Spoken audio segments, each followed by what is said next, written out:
I met her through the Charnwood Forest Regional Park Stakeholders Group, and she runs the Sustainable Land Trust at Melton Mowbray. And when I met her about 5 or 6 years ago, what came across was her enthusiasm for education and for the use of nature for ecosystem services, which we've got a joint interest in. So I'm sure her talk tonight is going to be really exciting and interesting to everyone. So I'll pass over to Kate. Thank you, Kate. Yes, welcome everybody, and it's really nice not to see you all, unfortunately, but to sort of share this evening with you. I'm just going to share my screen and then we will get started. Okay, so hopefully everyone can see that. I'm Kate Hiseman. I've been working in the sustainability and land management sector for over 30 years now. Hail from Sherwood Forest, so woodlands and nature is in my blood, as it were. And so I am the founder and the CEO of the Sustainable Land Trust, and we work across the UK, working in education, as Kate mentioned, but we also do quite a lot of work in terms of promoting nature and society. And so we're part of the partnership with the Charnwood Group, and we did some work recently on looking at a range of educational programs that the community can get involved in to help the recovery of Charnwood Forest.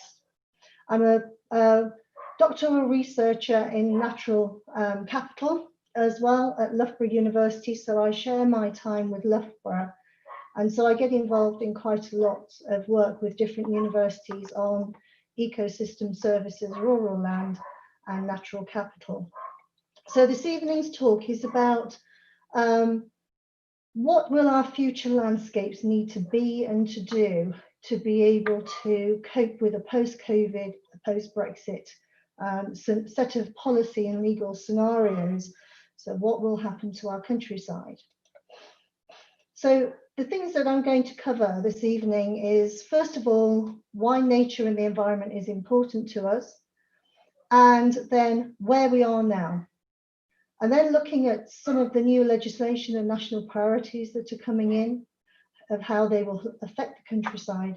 And then what's of interest to everybody is how nature and people will benefit as a result. So the first thing really then is to think about what nature does for us. So this I've actually just pilfered from our front page of our website. So for me, getting into the natural environment, the quote here by David Attenborough actually was my reason for getting into it. So it seems to me that the natural world is the greatest source of excitement, the greatest source of visual beauty, and the greatest source of intellectual interest. It's the greatest source of so much in life that makes life worth living. And I am sure that you all feel that as well. And nature to us is truly important, not just to us as individuals, but to society as well. And you may or may not have seen this. This is a diagram that shows all the different things that nature provides us to underpin our society. And so I'm going to start from the top right, from the services that it provides us with. So it provides us with clean water and fish and wood and pollination. And then it helps to regulate our environment. So everybody knows urban trees have a really good cooling effect that prevent the heat island effect in built-up areas, so cool temperatures. Nature helps to control flooding, helps to purify water, helps to store carbon, and helps to clean our air. A cultural service that is provided by nature is a wide range of things. So we learn from the environment through education. When we look at our recreation, we like to go outside and enjoy nature outside. The amount of photographs that people take of our most iconic landscapes in the UK just shows the importance of the aesthetics of our environment. And also, from a cultural perspective, we have been stewards of our environment for, you know, thousands and thousands of years. So it's part of who we are. And then nature, the supporting element of nature is kind of what underpins all of that. And so our habitats support us, our biodiversity supports us, the act of photosynthesis and the act of soil formation. Without all of those, life on Earth would truly not happen. But there are other things, and I think in this COVID world, there are other things that we've all seen that nature provides us with. And I was having a look through some of the old news reels, as it were, in March and April and May. And the photographs that were being shown of the blue skies and the nature coming back, and just how people in blocks of flats and, you know, sort of environments in houses with lots of people in cramped conditions where there's little space to think and to be, valuing what was happening in their gardens or, you know, out the views out of their windows. And it played such an important part of being able to get through that really terrible time. And so in the wider context, we work with vulnerable adults. We're based on a farm in Leicestershire, just south of Melton Mowbray, and we work with the landowner there. And we provide a care farm service where we work with adults and young people who have got learning difficulties or who are experiencing difficulties in life. And we do that because we know that the environment is a great healer. And so we tend to go to the environment. You know, when I was little, I would go into Sherwood Forest and I would go and sit under a tree and I would just enjoy that space. At Borough Court, where we're located, they've started now to do outdoor Pilates sessions and so on, because they're starting to see the value of the landscape in helping people. But the landscape doesn't just provide those important things for us. It's actually a really important source for being able to sort of hold all of our carbon stocks, as it were. So this is quite an old graphic here, but it's really just illustrative. It shows you just how important our different habitats are in terms of dealing with climate change. So as you can see, our open wetlands, our forest and tree cover, our pastures and semi-natural grasslands, both in the total carbon stock in the soil and in the carbon stock in vegetation. Just over 4,000 megatons of carbon are stored, and a lot of that is stored in our soils. And we'll have a look at that a little bit later, because soils are really undervalued and underestimated when it comes to thinking about nature. So David Attenborough has done an awful lot recently. And I always used to say to my students, I was a lecturer in sustainability and land and so on for a couple of decades. And I always used to say to my students, you know, we've got to have another David Attenborough. And we haven't found that person yet. So if any of you are out there, you are the people who could be the next David Attenborough. So we need to think about where we are now. So this is how land is used in the UK. And you can see 56.7% of our land is farmland, with just under 35% being natural land.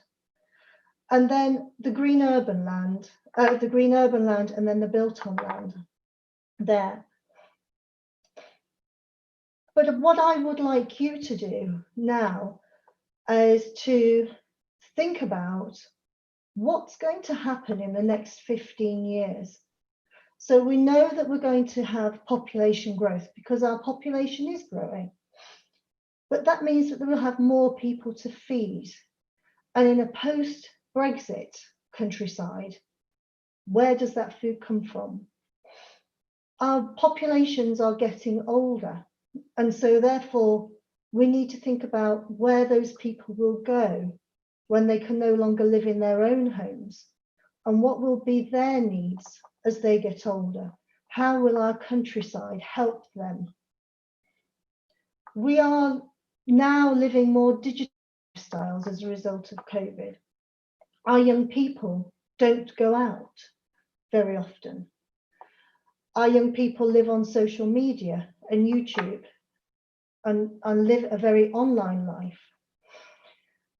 So as our current 11, well, sort of 5, 6, 7-year-olds up to our A-level students and our university students age in the next 15 years, they will be the young people who are engaged in our economies, but also perhaps engaged in our natural environments as well. So I encourage you to think about, what is it that we are passing on to them?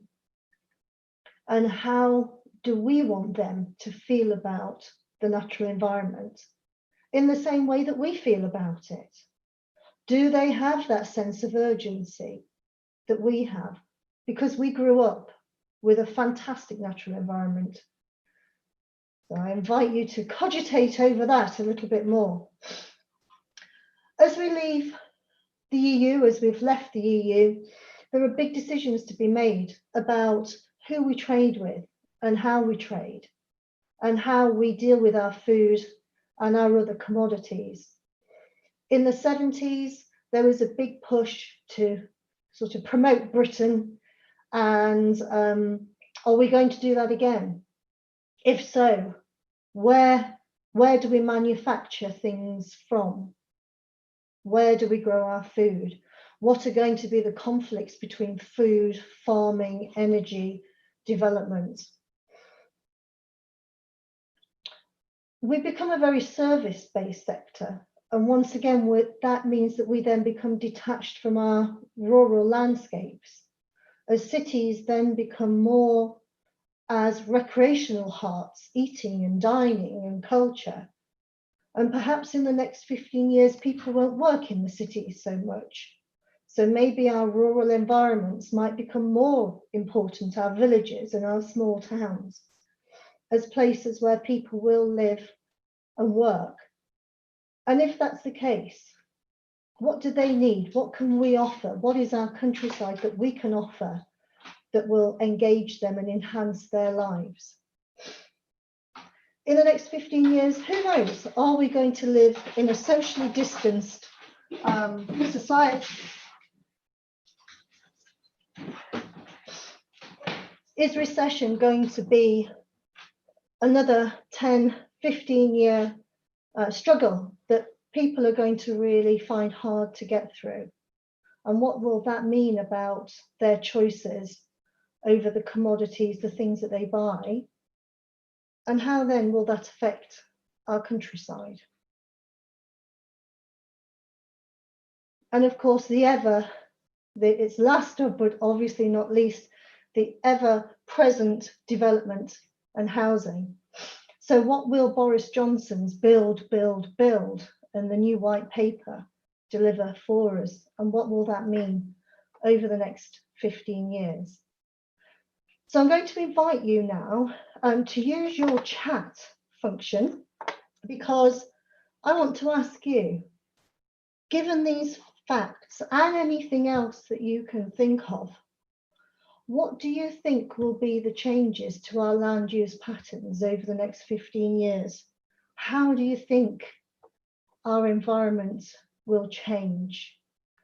So I'm hoping that people feel confident to respond and to put a few ideas up. I can't see the chat function on mine at the moment, but hopefully Kate and Harriet might be able to read out anything that's coming up. We've got Richard is saying more farmland. Yes.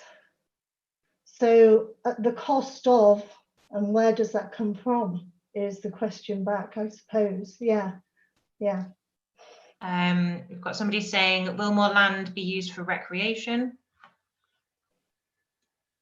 That's actually a really good point, because that goes back to thinking about the different functions that our landscapes provide us with. So maybe our farmland isn't just for growing crops in the future. Maybe the farmlands around towns and cities has to play a wider function to be able to support society. I think that's a really good point. Somebody saying cities will want more green spaces. Absolutely, because already landscape architects who I've been in contact with are now starting to think about how they design a COVID landscape in a city centre, for example.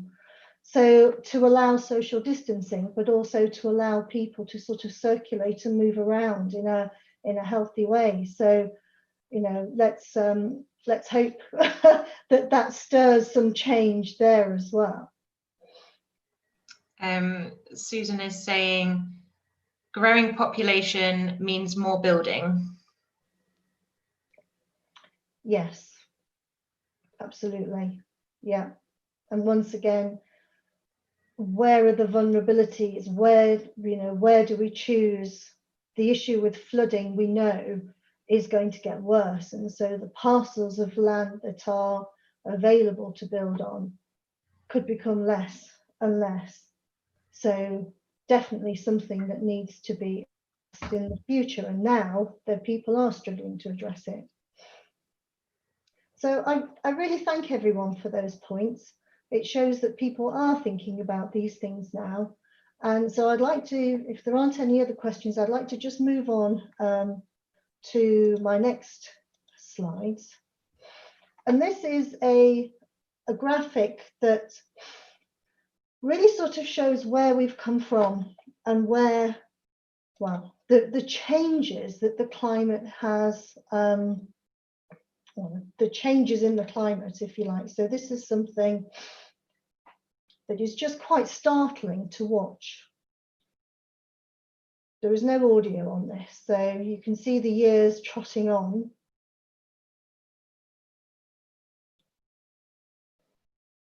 And slowly an increase.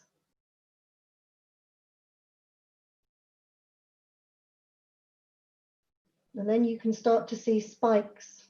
And by the early 2000s, you can really start to see the acceleration of climate change.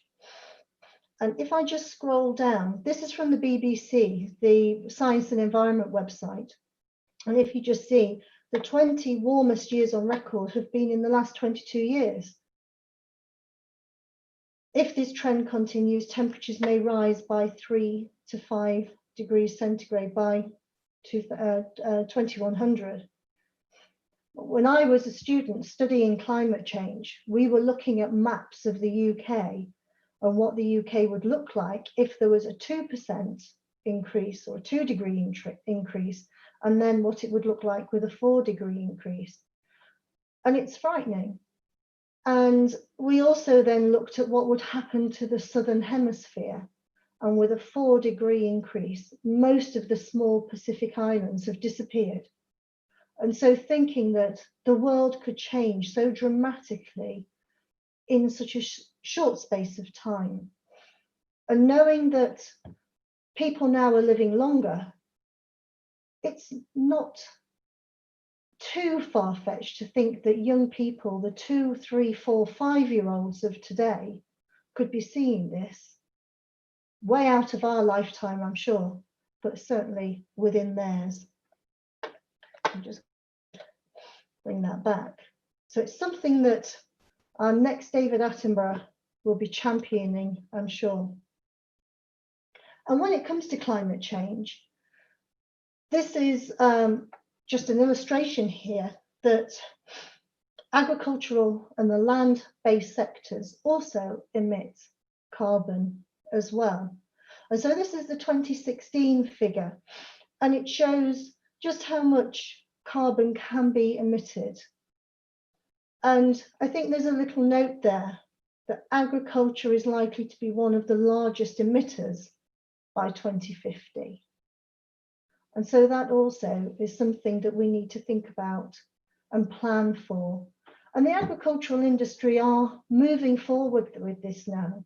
They're starting to look at no-till or minimum till on arable land to prevent the disturbance in soils, for example. But also our livestock industry still has a lot of pressure to be able to cope, to reduce its methane and to reduce its other greenhouse gas emissions.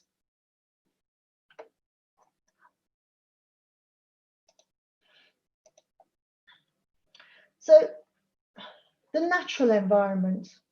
So these are a series of figures that I've put together over the last few days, just looking at different scientific reports and also some state of the environment reports, if you like. So on the left-hand side, air, levels of nitrogen dioxide have been above legal limits in urban areas for a decade. Well, that's not on. We shouldn't be doing this. I always have the vision, when I was studying the environment, I had to walk around Leicester with a backpack on, and that calculated how much nitrogen dioxide there was in the air.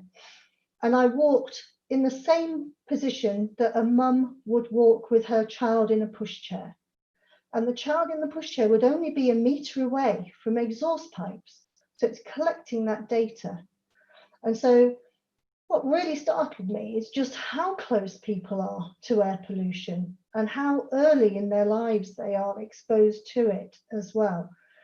And the asthma increases and the increases in different types of allergies, in some respects, is tied to some of these air pollutants that we have. 1,360 sites currently in the UK have breached the air quality objective for nitrogen, and that's a legal requirement. So each of these sites are breaking the law. It's a European law only to emit so much nitrogen, and they're breaching that. But there has been a 42% reduction in carbon emissions from 1990 levels. That doesn't include the current pandemic figures, but that shows that we are starting to move in the right direction. As we move over to the right and we'll look at water, the Water Framework Directive requires that we should meet good overall status for our inland waterways. And we kind of do, but we don't, because what it doesn't say is that there are several different elements to that word status. So some of it is biological status, some of it is chemical status, and so on. So only 1% of our inland waterways meet good chemical status, and only 16% meet good ecological status. So 40% of that pollution is from rural areas, and 36% of the pollution is still from waste water. Phosphorus and nitrates from agriculture and industry still cause greatest single river. That doesn't make sense. Phosphorus and nitrates cause greatest number of single river impacts. So, yeah. Moving down, soil. Most of our life exists because of the first 25 centimetres depth of soil. And 4 million hectares of soil are at risk of compaction. And I'm sure that you can visualize what that means. That means that when it rains and you've got compacted soil, the water just flows over the top. It doesn't get absorbed. So the more compaction, the more routeways there are for flooding and so on. And 2 million hectares are at risk of erosion. And so that's sediment as well. And you may have seen it in catchments where I live in a village at the bottom of a catchment, and it floods regularly, and the sediment, the water is just orange and sort of with the sediment that comes down. The other important thing for soil is soil diversity, soil organic carbon. So organic, great compost and so on, they're the things that sustain life in the soil. And so intensive arable agriculture has resulted in a 40 to 60% loss of organic carbon. And 300,000 hectares of soils are contaminated. So Michael Gove put out something a couple of years ago, which was quite shocking. And he said that we only have 30 to 40 harvests left in the UK, given the soil that we have. Now, I'm doing my research at the moment and looking at checking out facts like this. And what I found out is that actually that is not a scientifically proven statement. But it's the type of statement that would send shockwaves through the agricultural sector and so on. But certainly, although that isn't right, it is important to see that we still have soil that we need to look after and protect and enhance. And then this final one, biodiversity, will be the one that you all will be very familiar with. Our reports now are showing a real difficulty in our biodiversity levels. 133 species have become extinct since 1500. And we've had a 41% of our species experiencing incredible population decline since 1970.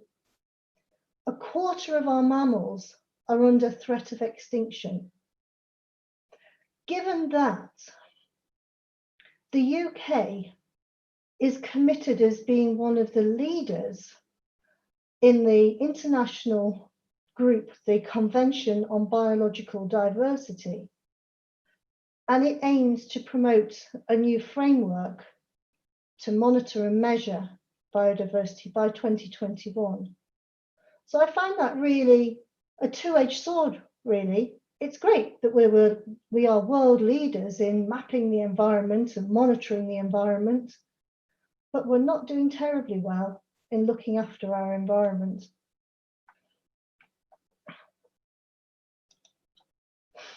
So, who's heard of Earth Overshoot Day? Whilst we were doing our wonderful 2 meals for one and we were emerging from lockdown, we reached Earth Overshoot Day. Marks the day when humanity's demand for ecological resources and services in a given year exceeds what Earth can regenerate in that year.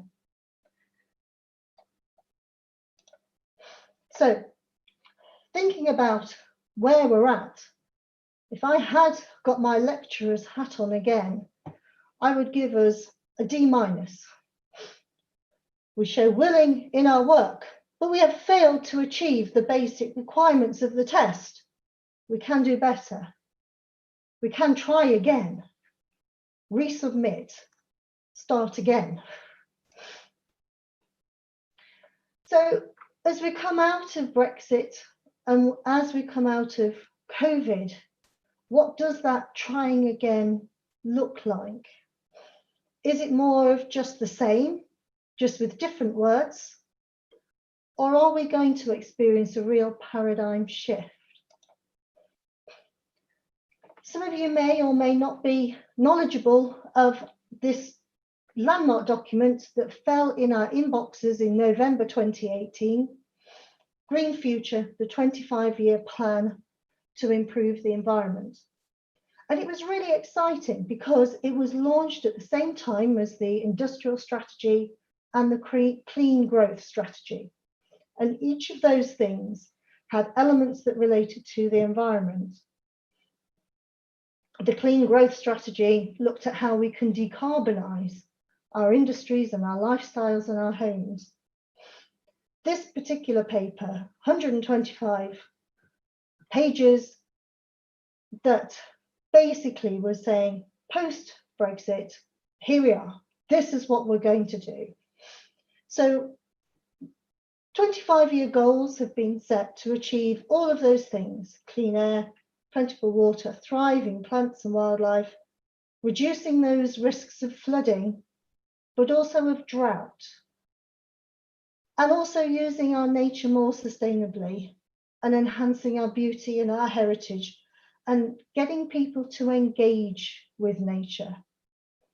And this is one of the things that really stood out for quite a few people, is that in previous environmental policies, the fact that people value nature and find nature so important kind of was a bit of an add-on. It was very much about saving rare species or protecting rare landscapes and so on. And this, over the last 3 decades, has slowly gone to thinking more about the common landscapes that are important to people. And now we are moving more to thinking about what do people get from those landscapes. And then the Green Future is about managing those pressures on the environment as well. So climate change is in there, but also if you see at the bottom, the enhancing biosecurity features as well. And anybody that's involved in forests or woodlands will have seen the damaging effects of ash dieback and some of the now that affecting our natural trees. And so as the weather warms and our climate warms, those types of things are starting to gain traction as well. And so bit by bit, we're seeing some of our most iconic habitats starting to suffer. So these are the policies. I'm not going to go through all of them, but the headlines is that we've got to manage our land sustainably. So some of you may have heard about this principle called environmental net gain. So in planning and development, from December, developers will now have to show that they are improving the landscape that they're building on, the sites that they're building on, by 10%. And this is good. Let's argue it doesn't go far enough, but it's good because there were so many developers getting away with just putting up a bat box, or just putting up a bird box, just paying a real sort of token lip service to nature. The other element is improving land management and incentives, and I'll look at that in a little bit more detail. And then you can see the other elements of soil, maximising the multiple benefits of woodlands, and then also reducing flooding. Nature, beauty of our landscapes, the wording hasn't really changed here.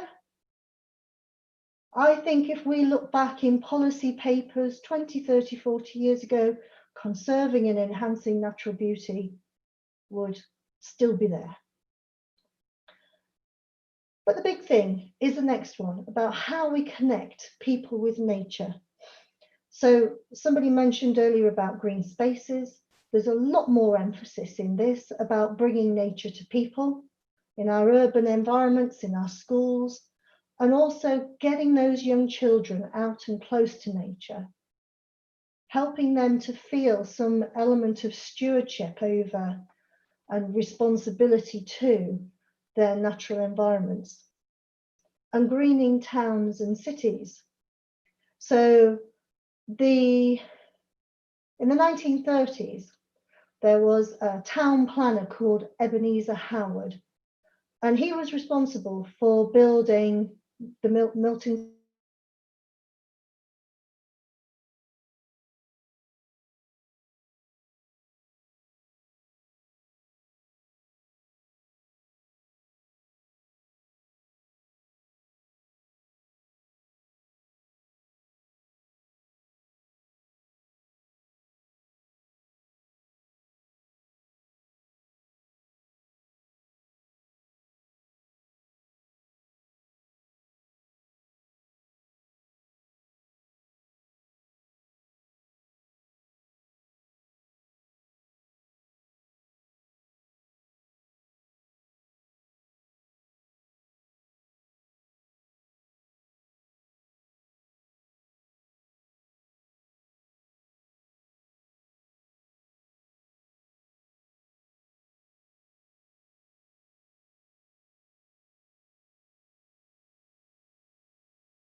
Okay, sorry, we seem to have lost Kate.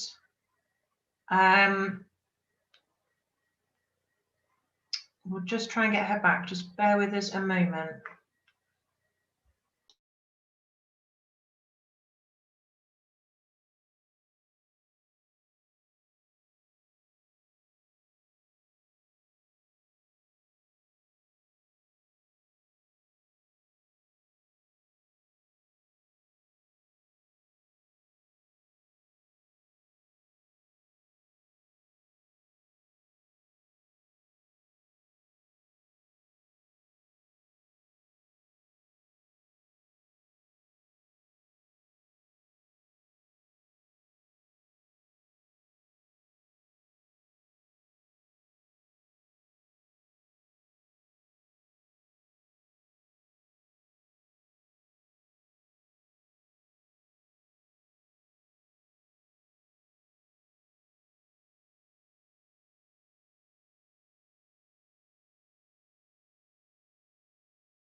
Yeah, Kate's just trying to get back with us, I think.